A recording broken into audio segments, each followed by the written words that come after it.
नमस्कार। जय हिंद दोस्तों। मैं Hardayal Chaudhary, army nursing assistant, GD, technical, mess आदि के लिए आपके लिए तैयारी हमारा ऐप निशा क्लासेज पे हम करवाते हैं। इसी को ध्यान में रखते हुए दोस्तों आपके लिए भी मैं आज मुख्य रूप से सोल्जर टेक्निकल नर्सिंग असिस्टेंट का पेपर आपके लिए लेकर आया हूँ। लेकिन दोस्तों इसके आपको क्या फ़ायदे हैं कि आपको इसी पैटर्न पर, ये केवल पैटर्न किसका है, उस नर्सिंग असिस्टेंट, लेकिन इसमें से जीडी में भी क्वेश्चन आते हैं, टेक्निकल में भी क्वेश्चन आते हैं। तो ये पेपर आप सभी को देना है, चाहे जीडी वाले हो, चाहे नर्सिंग असिस्टेंट हो, चाहे टेक्निकल वाले हो, एमएस वाले हो, चाहे टीए भर्ती वाले हो। तो दोस्तों ये पेपर किस पर आधारित है? नर्सिंग असिस्टेंट पर आधारित है।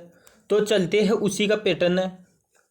चलते हैं दोस्तों, आप भी क्या कर सकते हो, देख सकते हो, इसको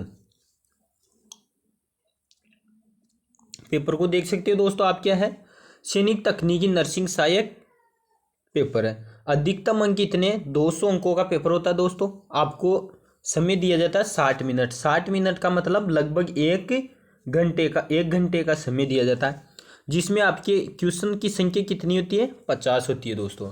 अब नर्सिंग असिस्टेंट का पैटर्न क्या होता है?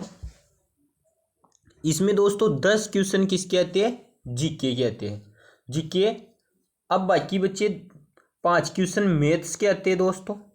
कितने हो गए टोटल? 10 + 5 15 हो गए दोस्तों। अब आपके क्या आएंगे? 5% फिजिक्स के आएंगे। किसके आएंगे? फिजिक्स के। तो टोटल कितने? 20 क्वेश्चन हो गए। अब बचे 30 क्वेश्चन। तो 30 क्वेश्चनों में इनका 2 सब्जेक्टों में डिवाइड होता है 15-15। तो 15 आता है दोस्तों बायोलॉजी के क्वेश्चन, और 15 आते हैं किसके क्वेश्चन आते हैं?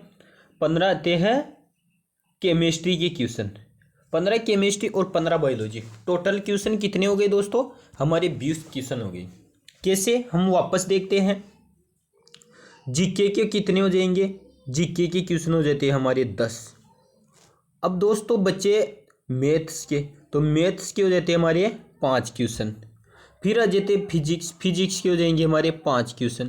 केमिस्ट्री के हो जाएंगे 15 क्वेश्चन, और बायो के हो जाएंगे दोस्तों कितने? 15 क्वेश्चन। टोटल मिला के कितने? 15-15 और 30, और 10 40, और 10 50। तो टोटल कितने क्वेश्चन हो गए हमारे? 50 क्वेश्चन। मिनट कितने? 1 घंटा या 60 मिनट का इनमें समय दिया जाता। इजी पेपर आता है, बहुत आसान पेपर होता है।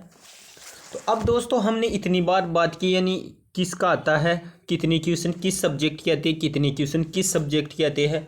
अब चलते हैं हम पेपर पे। पेपर से पहले हम क्या देख लेते? इंट्रोडक्शन भी देख लेते। एकाधिक विकल्प के आधार पर कुल 50 प्रश्न होंगे, यानी कुल 50 प्रश्न होंगे। सभी प्रश्नों का उत्तर देना अनिवार्य है। आगे जब प्रत्येक प्रश्न के लिए केवल एक ही जवाब है, यानी दोस्तों आप एक ही जवाब दे सकते हो, नहीं कि किसी के आप 2 दे रहे हो, किसी के 3 दे रहे हो। आपको केवल एक जवाब देना, ये नहीं चलेगा। प्रत्येक प्रश्न में 4 अंक होते हैं और उनका नकारात्मक अंकन होता है। अब नकारात्मक अंकन कितना होता है दोस्तों? 1/4 इसकी नकारात्मक अंकन, यानी माइनस मार्किंग होती है। अब हम आ जाते हैं पार्ट फर्स्ट पे। पार्ट फर्स्ट कौन सा हो जाएगा दोस्तों हमारा? ये हो जाएगा हमारा जनरल नॉलेज या सामान्य ज्ञान। दोस्तों आप सभी को कहना चाहता हूँ, अगर आप आर्मी से संबंधित जैसे टेक्निकल, नर्सिंग असिस्टेंट, जीडी आदि, एमईएस, टीए किसी भी भर्ती की तैयारी करते हो, तो हमारे चैनल को सब्सक्राइब कीजिए, क्योंकि इसमें हम आपको सभी प्रकार की जानकारी उपलब्ध कराते रहेंगे। कब भर्ती आ रही है, कब इसका पेपर होने वाला है।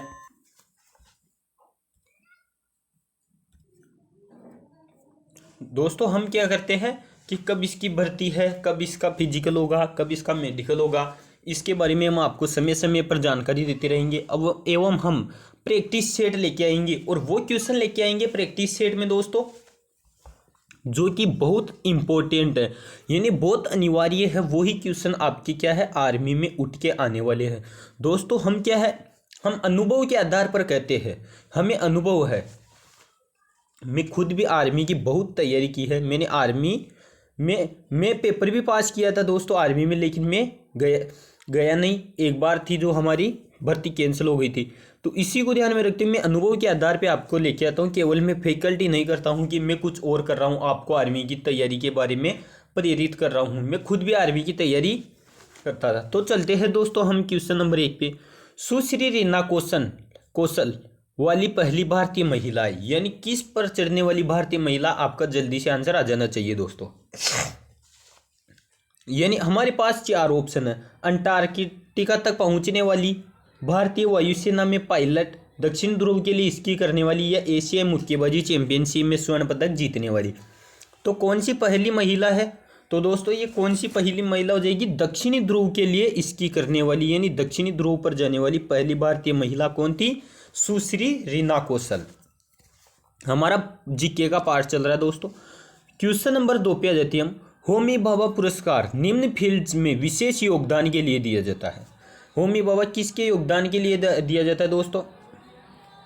ये दिया जाता है क्या? सैद्धांतिक भौतिकी, परमाणु ऊर्जा, लेजर भौतिकी या अंतरिक्ष अनुसंधान। तो ये किसके लिए दिया जाता है दोस्तों होमी भाभा पुरस्कार? ये दिया जाता है लेजर भौतिकी के लिए। किसके लिए दिया जाता है? लेजर भौतिकी के लिए। क्वेश्चन 3, उच्च उम्मीद की जीवनी है, यानी उच्च उम्मीद किसकी जीवनी है? Mother Teresa, Nelson Mandela, Bishop Tutu या इनमें से कोई नहीं। तो दोस्तों ये उच्च उम्मीद किसकी जीवनी हो जाती है? ये हो जाती है नेल्सन मंडेला। ये नेल्सन मंडेला कौन थे दोस्तों? ये साउथ अफ्रीका के आंदोलनकारी थे। कौन से? साउथ अफ्रीका के आंदोलनकारी थे, जिन्हें दक्षिण अफ्रीका या साउथ अफ्रीका का गांधी भी कहा जाता है। ये गोरों और कालों के भेद को मिटाने के लिए आंदोलन करते थे दोस्तों, और इन्होंने गोरे एवं कालों का साउथ अफ्रीका से भेद मिटाया था। अब चलते क्वेश्चन 3 पे। हमारे शरीर की सबसे छोटी हड्डी में पाया जाता है। हमारे शरीर की सबसे छोटी हड्डी दोस्तों किस में पाई जाती? कान में, नाक में, आँख में, या हमारे पैर की अंगुली में। तो दोस्तों ये पाई जाती है कान में। और कौन सी हड्डी होती है दोस्तों कान में पाई जाने वाली? स्टेपीच हड्डी होती है। कौन सी? स्टेपीच हड्डी होती है दोस्तों। और कहाँ पाई जाती है? हमारे कान में पाई जाती है। कान में 3 हड्डियाँ पाई जाती है, मेलियस, इनकस और स्टेपीच। ये 3 हड्डियाँ दोस्तों हमारे कान में पाई जाती है, नोट कर लेना। आगे चलते क्वेश्चन 5 पे। निम्नलिखित में से वर्ष 2016 के लिए अशोक चक्र वीरता पुरस्कार मिल गया, यानी अशोक चक्र वीरता पुरस्कार किसको मिला था 2016 में दोस्तों? सूबेदार महेंद्र सिंह, लोस नायक मोहन नाथ गोस्वामी, सिपाही जगदीश या लेफ्टिनेंट हरेंद्र सिंह। तो ये किसको मिला था दोस्तों? ये मिला था लोन्स नायक मोहननाथ गोस्वामी। ऑप्शन नंबर बी क्या हो जाएगा? इसका सही आंसर हो जाएगा दोस्तों। आगे चलते हैं क्वेश्चन 6 पे। हरित सूचकांक द्वारा विकसित किया गया। हरित सूचकांक किसके द्वारा विकसित किया गया दोस्तों? ये संयुक्त राष्ट्र पर्यावरण कार्यक्रम यानी UNEP द्वारा, या अंतर्राष्ट्रीय मॉनेटरी कोष IMF द्वारा, या विश्व बैंक वर्ल्ड बैंक WB द्वारा, या इनमें से कोई नहीं। तो ये किसके द्वारा किया गया दोस्तों अंतर्राष्ट्रीय हरित सूचकांक? तो ये दोस्तों हमारे विश्व बैंक WB द्वारा विकसित किया गया था। किसके द्वारा? विश्व बैंक या WB के द्वारा। क्वेश्चन नंबर 7 पे चलते हैं। निम्नलिखित में से कौन सही ढंग से संक्षिप्त नहीं है?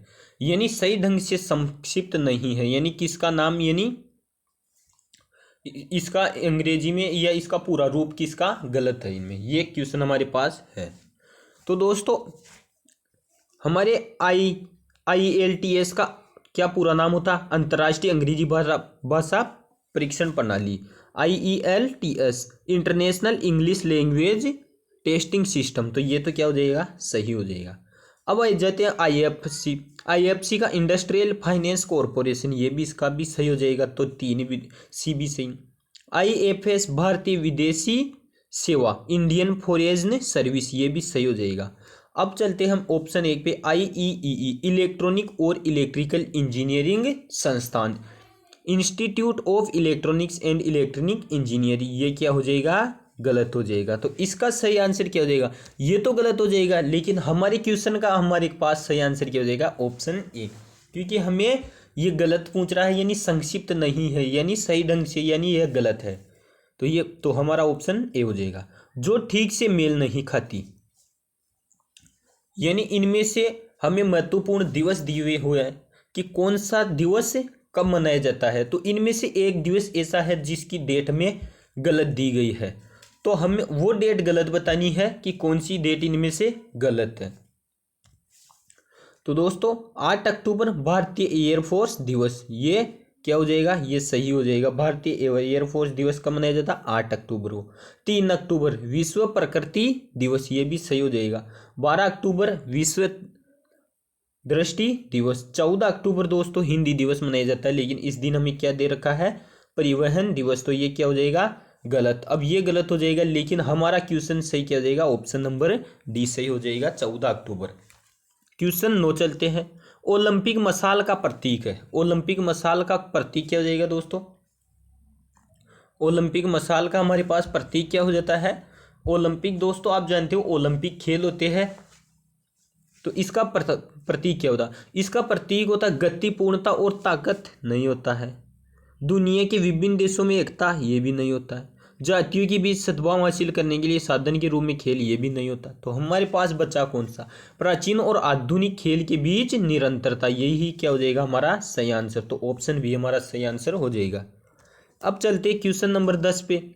IAMAI का पूर्ण रूप क्या है? यानी the full form of IAMAI। तो दोस्तों इसका पूरा रूप क्या हो जाता है दोस्तों? इसका हो जाता है इंटरनेशनल इंटरनेट और मोबाइल एसोसिएशन ऑफ इंडिया। क्या हो जाता है? Internet and mobile association of India. Option number C इसका सही आंसर हो जाएगा। दोस्तों ये था हमारा जीके का पार्ट। अब हम आ गए किसके पार्ट पे? मैथ के पार्ट में, जिनमें से नर्सिंग असिस्टेंट में दोस्तों मैथ के केवल 5 क्वेश्चन पूछे जाते हैं। आपको मैंने शुरू में सिलेबस में बतवाया था कि इसमें कितने क्वेश्चन पूछे जाते हैं। इनमें केवल 5 ही क्वेश्चन पूछे जाते हैं। अब क्वेश्चन एक क्या है? ये क्या कह रहा है कि निम्न अंश जो अन्य 3 के बराबर नहीं है, यानी वो अंश जो 3 के बराबर नहीं है, यानी इनमें 3 बराबर है एवं चौथा अलग है। तो हम देखते हैं दोस्तों 4/5। तो 4/5 का मान कितना आ जाता है दोस्तों? 0.8 आ जाता है, क्योंकि 4 में 5 का भाग लगाओगे तो कितना आएगा? 0.8। अब 9/15, तो 9 में 15 का भाग लगाओगे तो कितना आएगा? 0.6 आ जाएगा। 3/5, तो 3 में भाग लगाएंगे 5 का, तो 0.6 मान आ जाएगा। लगा के देख सकते हो दोस्तों। अब 10 में 6 का भाग लगाएंगे तो वही 0.6 क्या आएगा? इसका मान आएगा। अब दोस्तों हम देख रहे हैं कि इसका 0.6 आ रहा, इसका भी हमारे पास 0.6 आ रहा, और इसका भी हमारे 0.6 आ रहा। हमें क्या पूछ रहा है कि 3 के बराबर नहीं है। तो बराबर कौन सा नहीं है हमारे पास? 0.8 नहीं है हमारे पास बराबर, ये अलग है। तो ये 0.8 किसका मान है हमारे पास? ये 4/5 का है। तो इसका सही आंसर क्या हो जाएगा? ए, यानी 4/5 3 के बराबर नहीं है। आया दोस्तों ये क्वेश्चन समझ? अगर नहीं आया तो वीडियो को बैक लेके वापस देख लेना। आगे चलते क्वेश्चन नंबर 12। 18,225 का वर्गमूल है। दोस्तों आप जानते हो 18,225 किसका वर्गमूल होता है? ये होता है 100 किसका वर्ग होता है? 135 का वर्ग होता है। तो 18,225 का वर्गमूल कौन सा हो जाएगा? 135। अब दोस्तों आप 135 को 135 से मल्टीप्लाई करके भी देख सकते हो। इसको इससे मल्टीप्लाई या गुणा करोगे तो कितना आएगा? यह आएगा 18,225। तो इसमें क्या पूछ रहा है? वर्गमूल पूछ रहा है, तो वर्गमूल हो जाएगा 135 का क्या? 18,225। अब चलते हम क्वेश्चन 13 पे। क्या सबसे छोटी संख्या है जो 3600 द्वारा ये घन सही बनाने के लिए विभाजित हो? ये दोस्तों मैं आपको क्या क्वेश्चन दे रहा हूँ? HW दे रहा हूँ। अगले नेक्स्ट पेपर में मैं आपको इसका पहले क्वेश्चन पूछूंगा, इसका जवाब लूंगा कि ये कैसे आया, इसका आंसर कितना हुआ, फिर ही आपको मैं ये क्वेश्चन उसी समय कराऊंगा। लेकिन इसका आंसर मैं बता देता हूँ, इसका तरीका आप करोगे, इसका आंसर मैं बता देता हूँ। इसमें सही आंसर आएगा 450 आएगा। अब कैसे आएगा ये आप दिमाग लगा के मेरे को बताना, तभी तो आपका मालूम पड़ेगा कि आपका कितना दिमाग है। उसी आधार पे मैं आपके लिए तैयारी के लिए आगे के प्रैक्टिस सेट लेके आऊँगा। Question number 14। दो संख्याओं का योग है 384। HCF की संख्या क्या? 48 है। संख्या का अंतर है। मान लो दोस्तों HCF की संख्या क्या है? 48 है। तो हम मान लेते हैं फर्स्ट संख्या 48 ही मान लेते हैं। तो फर्स्ट संख्या हमारे पास संख्याओं का योग कितना है 384। फर्स्ट संख्या कितनी मानते हम 48 मानते। तो 384 में से हमें 48 घटाएंगे तो क्या आ जाएगी हमारे पास, कौन सी संख्या आ जाएगी, सेकंड वाली संख्या आ जाएगी, यानी सेकंड वाली संख्या। तो हम 384 में से 48 घटाए तो दोस्तों हमें क्या प्राप्त होता है, यह आ जाएगा हमारे 6, 14 में से 8 गए तो 6, फिर आ जाएंगे ये हमारे पास 17 में से, यानी दोस्तों ये 7 में से 4 गए तो 3, और हमारे पास यहाँ पे भी 3 आ जाएगी। तो सेकंड संख्या में क्या प्राप्त होगी दोस्तों, 336 प्राप्त होगी। फर्स्ट संख्या हमारे पास 48 है, सेकंड संख्या हमारे पास, अब देखते हैं हमें ये HCF है क्या। तो 48 को कितने से, यानी 336 48 के पहाड़े में आता है क्या दोस्तों। तो 38 का पहाड़ा जब हम 7 बार बोलते हैं तो कितने आते हैं दोस्तों, 336, यानी ये सही हो जाएगा। तो हमारे पास 336 है। अब हमें क्या पूछ रहा है दोस्तों, हमें पूछ रहा है ये कि इनके बीच का अंतर कितना है। तो 48 और फर्स्ट संख्या हमारे पास 48 है, सेकंड कितनी है 336 है। तो इन दोनों के बीच का अंतर कितना है दोस्तों, ये हमें बताना है। तो दोस्तों इन दोनों के बीच का अंतर हमें कितना प्राप्त हो रहा है, इन दोनों के बीच का हमें अंतर प्राप्त हो रहा है दोस्तों 288, यानी 288। अब आप कह रहे हो 336 में से क्या 48 घटा के भी देख सकते हो आप। अब 6 में से 8 जाएगा नहीं, 16 में से 8 जाता है तो हमारे पास 6 प्राप्त होता है। यहाँ पे बच्चे कितने 2 में, यहाँ 12 में से 4 गए तो हमें 8 प्राप्त होता है। सॉरी दोस्तों यहाँ 8 प्राप्त होता है। अब हमारे पास ये बच्चे 2, तो 288 हमें क्या प्राप्त होगा 288, यानी ऑप्शन नंबर सी। मैथ का अंतिम क्वेश्चन 10 और 30 के अनुपातिक तीसरा है, यानी 10। अब 10 को मल्टीप्लाई कितने से करते हैं हम, 10 को इंटू 3 से करते हैं तो हमें कितना प्राप्त होता है दोस्तों 30 प्राप्त होता है। अब हम 30 को मल्टीप्लाई किससे करेंगे, 3 से करेंगे तो कितना 90, कितना होगा हमें 90 प्राप्त होगा। तो 10 और 30 के अनुपातिक तीसरा कौन सा हो जाएगा, ये हमें 90 प्राप्त हो जाएगा। तो इसका सही आंसर क्या हो जाएगा, ऑप्शन नंबर सी। इसको वापस देख लेते किस प्रकार आया कि हमें 10 को कितने से मल्टीप्लाई कर रहे हैं तब हमें 30 प्राप्त हो रहा है, यानी 10 और 30 के मध्य अनुपात कितना है 3 का यानी 1:3 है।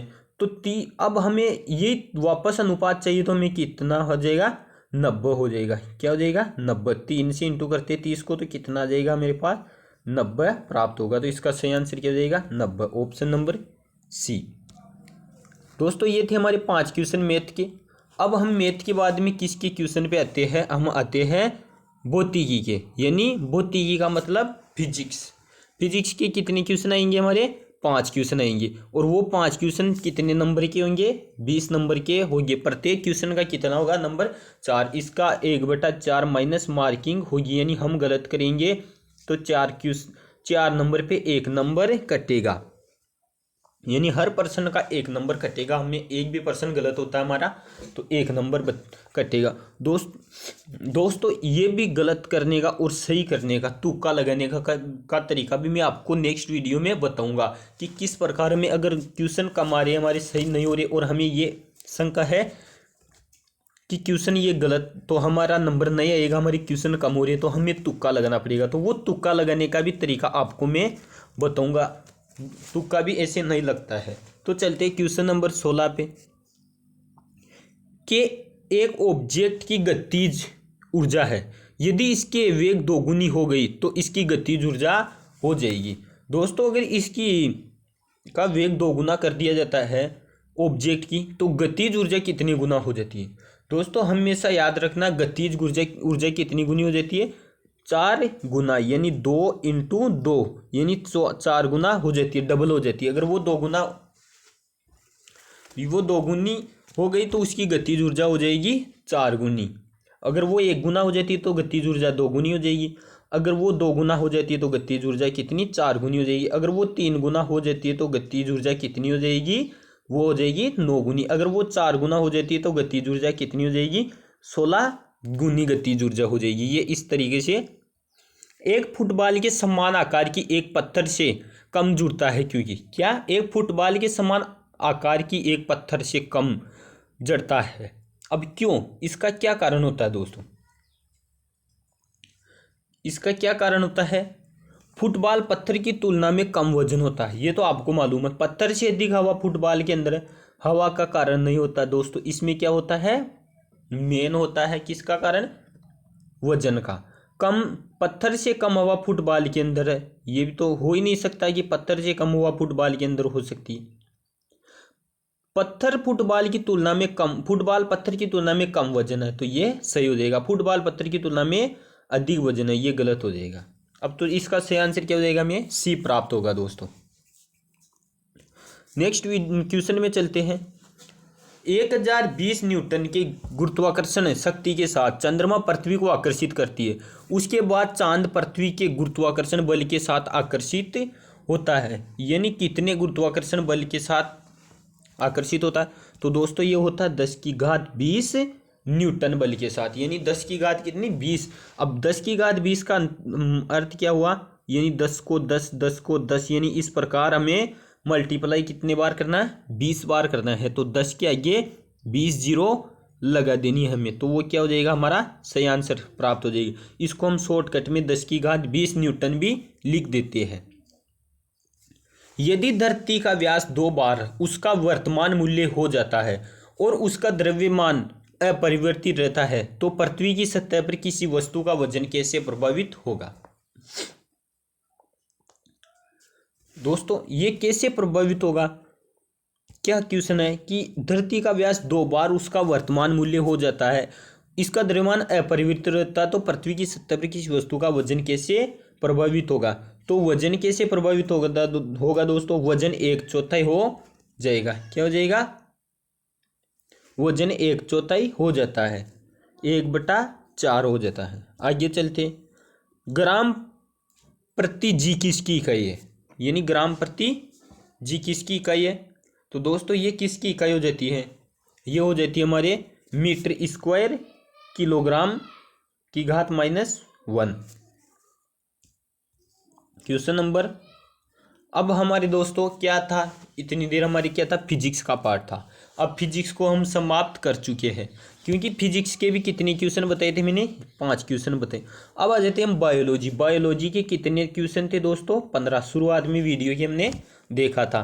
तो 15 क्वेश्चन, प्रत्येक क्वेश्चन 4 नंबर का होगा, और इस प्रकार माने तो 60 नंबर की बायोलॉजी होगी, जो बहुत इंपॉर्टेंट है दोस्तों। बायोलॉजी का पार्ट हमारे जीवन में बहुत महत्वपूर्ण है। अगर नर्सिंग असिस्टेंट, आर्मी में हमें डॉक्टर बनना है तो चलते हैं क्वेश्चन नंबर 21। व्यक्ति का मल निम्न अंक की बराबरी के कारण सफेद रंग का हो जाता है, यानी व्यक्ति का मल किस अंक की खराबी के कारण सफेद हो जाता है? अग्नाशय, तिल्ली, गुर्दे या जिगर? तो दोस्तों ये किसकी खराबी के कारण होता है? जिगर या लीवर। जब लीवर खराब हो जाता है तो इसका व्यक्ति का मल सफेद ग्रे रंग का हो जाता है। किसकी कमी? लीवर की कमी से। ए बी रक्त समूह बी समूह रोगी को दिया जा सकता है, क्यों? क्यों दिया जा सकता? अब ये दोस्तों ये दिया जा सकता, रोगी के क्या है? एंटीबॉडी क्या है? ए है, और हमें क्या देना है?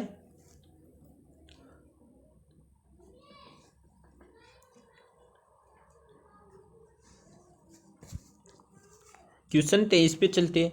विश्व एड्स दिवस कब मनाया जाता है? 1 दिसंबर, 21 दिसंबर, 1 नवंबर या 11 जून? तो विश्व एड्स दिवस कब मनाया जाता है दोस्तों? ये मनाया जाता है 1 दिसंबर को। कब मनाया जाता है? 1 दिसंबर को। ऑप्शन नंबर बी हमारा क्या हो जाएगा? सही आंसर। पेनिसिलिन का स्रोत है। हमें पेनिसिलिन किससे प्राप्त होती है? मशरूम, शैवाल, खमीर या ढालना? तो दोस्तों ये किससे प्राप्त होती है हमें पेनिसिलिन? ये होती है हमें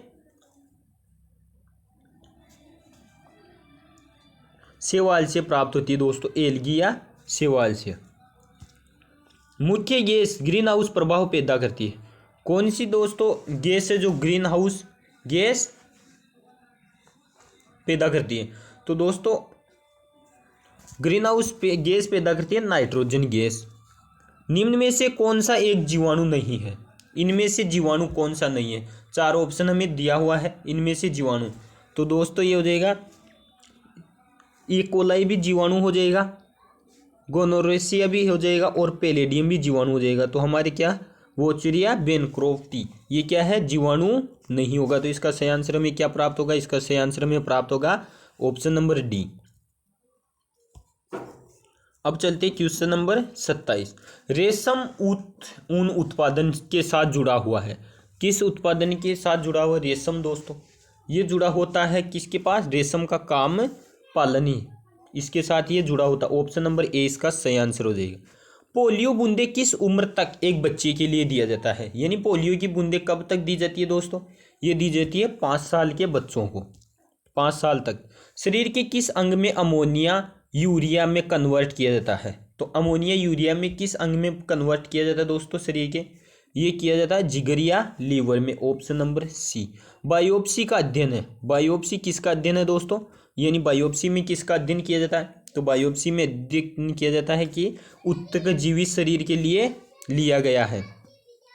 त्वचा की सबसे बाहरी परत को कहा जाता है। तो त्वचा की सबसे बाहरी परत को कहा जाता है दोस्तों एपिडर्मिस। विटामिन B2 में पाया जाता है। विटामिन B2 किस में पाया जाता है? अनाज में, सब्जियों में, खमीर में या सभी में? तो ये किस में पाया जाता है ये दोस्तों? ये सभी में पाया जाता है। ईसीजी का पता लगाने के लिए कार्यरत है। यानी ईसीजी किसका पता लगाने के लिए कार्यरत है? तो ईसीजी के द्वारा हम किसका पता लगाते हैं दोस्तों? ये दिल का दौरा या हार्ट अटैक का पता किसके द्वारा लगाया जाता? ईसीजी के द्वारा। Question number 34।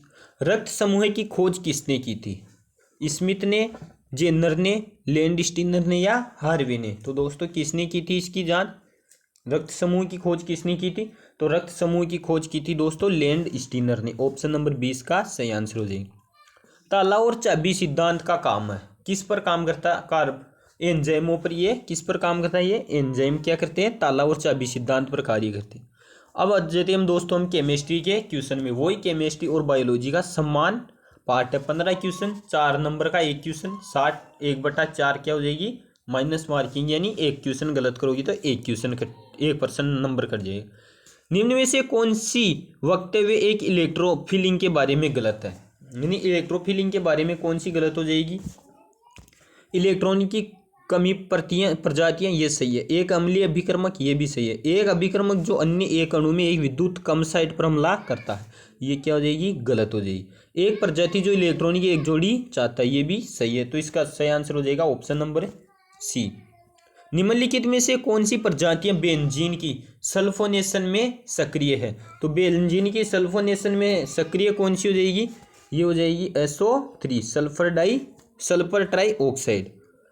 कार्बनिक अणुओं में एक संयोजक बंधन के हिट्रोलिटिक विखंडन देता है। ये हिट्रोलिटिक विखंडन क्या देता है दोस्तों? ये देता है हमें संबंध और आयनों के साथ। एक अणु के अनुनाद संरचना नहीं है। तो अणु की अनुनाद संरचना कौन सी नहीं है दोस्तों? ये हो जाती है हमारे पास समान संबंध। दोस्तों अगर आप कमेंट करते हो इस तरह हमें फिजिक्स, केमिस्ट्री और बायोलॉजी की क्लास लगाई जाए, तो मैं आपको यूट्यूब पे फ्री क्लास लगा सकता हूँ। लेकिन आप कम से कम लगभग 10-15 बच्चे पहले हो जाओ और फिर आप मेरे पास कमेंट करो या मेरे मोबाइल पे कॉल कर दो 49 58 14 10। मैं आपके लिए यूट्यूब पे फ्री क्लास लेके आऊँगा डेली। लेकिन अभी क्या ये बिना बच्चों के ये क्लास फ्री चलाऊँ तो कोई मतलब नहीं। तो आप मेरे पास, आपको इतनी अच्छी से मैं ये सब्जेक्ट पढ़ाऊँगा, रीजनिंग, जीके सभी सब्जेक्ट में पढ़ा सकता हूँ। तो आपको आर्मी में गारंटी लेता हूँ पेपर पास करवाने की मैं। चलते हैं क्वेश्चन नंबर 40 पे। ट्यूटोमेरिज्म द्वारा दिखाया नहीं है। यानी ट्यूटोरिज्म द्वारा दिखाया नहीं है। इनमें से क्या नहीं दिखाया गया दोस्तों? ये दिखाया नहीं है CH3CN। जब ये दोस्तों आपको अच्छी तरह से समझ तभी आएंगे जब आप क्लास लोगे। एक ब्यूटेन की सबसे स्थिर रचना है। तो ब्यूटेन की दोस्तों सबसे स्थिर रचना कौन सी हो जाती है? ये हो जाती है कंपित विरोधी। कंपित विरोधी, ये आप जब क्लास लोगे तभी आपको बहुत अच्छी तरह से समझ आ जाएगी। अभी तो आपको क्या देखना है? इसका आंसर देखना है। गैसोलीन के विरोधी दस्तक चरित्र के अलावा द्वारा सुधार किया जा सकता है। तो किस में सुधार किया जा सकता है दोस्तों? ये किया जा सकता है शीशा में या लेड में। फैलाने वाली सूर्य की रोशनी की उपस्थिति में क्लोरीन के साथ आइसोब्यूटेन का इलाज करते समय प्राप्त प्रमुख उत्पाद प्राप्त होता है। तो कौन सा प्रमुख उत्पाद प्राप्त होता है दोस्तों? ये हमें प्राप्त होता है क्या? टर्ट ब्यूटी क्लोराइड प्राप्त होता है। Option C. ओएक्सलिन का रेडक्टिव ओजोनिलिसिस देता है। ये क्या देता है दोस्तों हमें, ये हमें देता है ग्लाइकोसोल भी देता है हमें, मिथाइल ग्लाइकोसोल भी देता है, डाइमिथाइल ग्लाइकोसोल भी देता है। तो इसका सही आंसर हो जाएगा उपयुक्त सभी। एक ही कक्षीय ग्रहण करने वाले दो इलेक्ट्रॉनों द्वारा अलग किया जा सकता है। ये क्या अलग किया जा सकता है, ये किया जा सकता है क्वांटम नंबर स्पिन या spin quantum number. CaC2 calcium carbon dioxide के साथ नाइट्रोजन की प्रतिक्रिया के परिणाम स्वरूप उत्पाद प्राप्त होता है। यानी इसकी अभिक्रिया के साथ कौन सा उत्पाद प्राप्त होता है, तो ये हमें प्राप्त होता है CaCN2। क्वेश्चन 47, एक न्यूक्लियोफिलिक अभिकर्मक के पास जरूरी होगा, यानी क्या है वो जो जरूरी होगा, तो ये होता है पूरी ऑक्टेट और अकेला इलेक्ट्रॉन के साथ एक प्रजाति। ऑप्शन डी इसका क्या हो जाएगा सही आंसर। निम्न में से कौन सी प्रजाति पैरामैग्नेटिक प्रकृति की है, तो कौन सी है जो पैरामैग्नेटिक होती है, यह मुक्त मूलक होते हैं। निम्न में से कौन सी एसिड आप सबसे मजबूत होने की उम्मीद करेंगे, सबसे मजबूत उम्मीद एसिड कौन सी होती है, FCH2COOH। दिए गए एसिड्स के लिए कौन सा सही विवरण है, तो ये कौन सा विवरण सही है दोस्तों, ये हो जाएगा फॉस्फिक एसिड एसिड होता है, जबकि फास्फोरिक एसिड एक डिप्राटोरिक एसिड होता है। अब मिलते हैं दोस्तों नेक्स्ट पेपर में, तब तक के लिए जय हिंद। बने रहिए हमारे साथ, ऐसे ही प्यार लुटाते रहिए। आपका आभारी, आपका भाई हरदयाल चौधरी। जय हिंद दोस्तों।